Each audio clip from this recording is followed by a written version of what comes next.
Percy puffed grumpily into the yards. He was feeling put upon and said so. "I feel put upon," he complained to Thomas. Thomas was confused. Put upon what? The rails? No, put upon with work. Driver says he is too. Put upon, what a silly saying, replied Thomas. But Annie and Clarabelle liked it, and they sang about it too. Percy's been put upon, put upon, put upon. Percy's been put upon, poor old Percy. Percy is being put upon. I am. He collected metal from the foundry, coal from the yards, flour from the mills, rock from the quarries, and fuel from the depot. Then he delivered it all to the docks.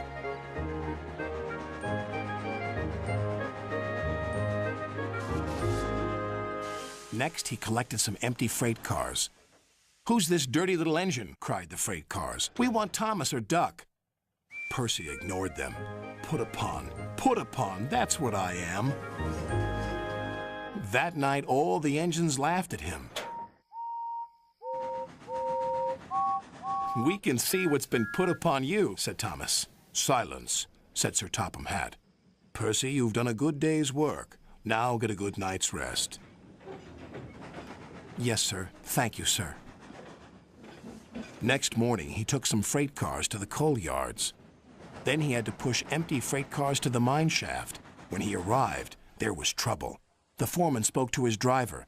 "The freight cars are stuck on the mechanism. All they need is a good push. We'll do it right away." Percy shunted back to where a large canvas barrier was used to protect his line from loose rocks. Percy charged at the line of freight cars too fast and too hard. "Oh no!" gasped Percy.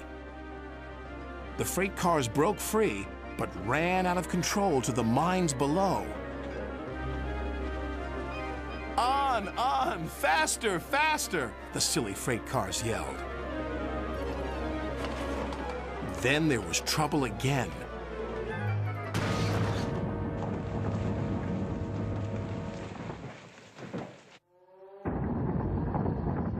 "Get out of here fast! The mine's collapsing!"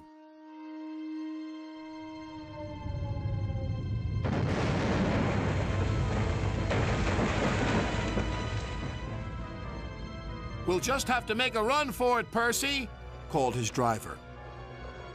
"There's going to be an avalanche," wailed Percy.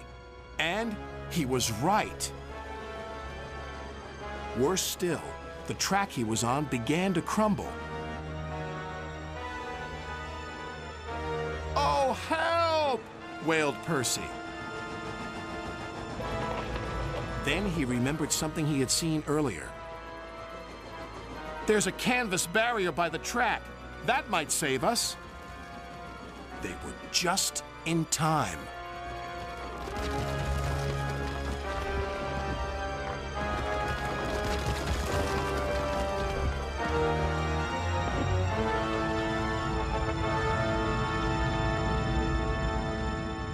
Percy was right. The canvas did indeed save them, but the miners didn't know that.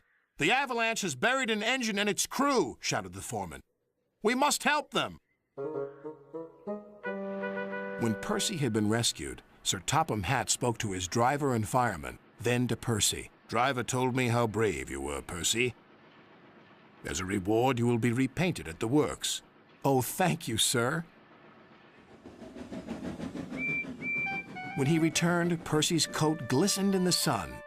"I'm sorry we teased you, Percy," said Thomas. "You were certainly put upon by that avalanche." "Yes, indeed. But just look at my new coat of paint. Now, I don't mind that being put upon me."